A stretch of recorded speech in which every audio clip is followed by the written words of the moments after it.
une personne posait des questions, mais pourquoi les Juifs eux-mêmes ont-ils donc rejeté ces livres-là, les livres deutérocanoniques? Et je voulais répondre, c'est tout simplement dû au nationalisme juif. Pour les Juifs, tout ce qui était en dehors d'Israël ne pouvait pas venir de Dieu.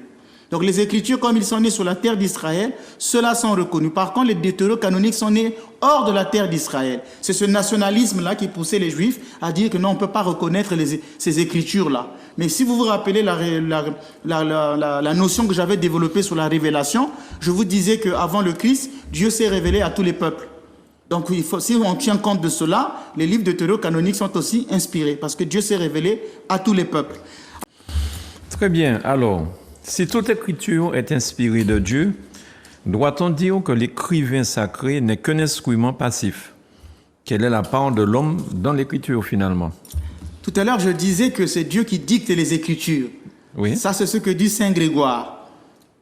Comme on était à l'école, je me rappelle, le professeur nous donnait la dictée. Dictée. Un homme est assis sous le baobab.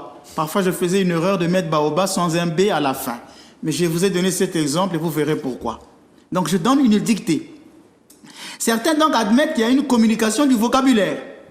Il y a une inspiration verbale. La Bible n'est pas vraiment, au sens littéral, une dictée de Dieu, puisque des erreurs peuvent se produire concernant l'essence de l'inspiration. Tout à l'heure, j'ai donné un exemple banal. Un homme est assis sous le baobab.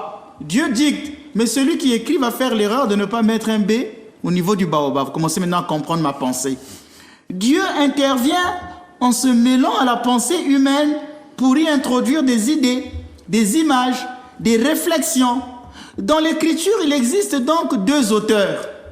Dans l'Écriture, il existe deux auteurs. Un auteur divin, qui est Dieu lui-même, mais un auteur humain, celui qui écrit. Il faut cependant, étant donné que l'inspiration est un charisme personnel, placer l'auteur divin au premier rang. D'où la Bible n'aura pas d'erreur, parce que l'auteur divin, lui, il est au premier rang. Mais celui qui va exprimer peut faire des erreurs. Mais ce n'est pas ce qui compte. C'est pourquoi tout à l'heure, je vous disais, il ne faut pas se préoccuper de l'auteur humain quand l'auteur divin, lui, est certain.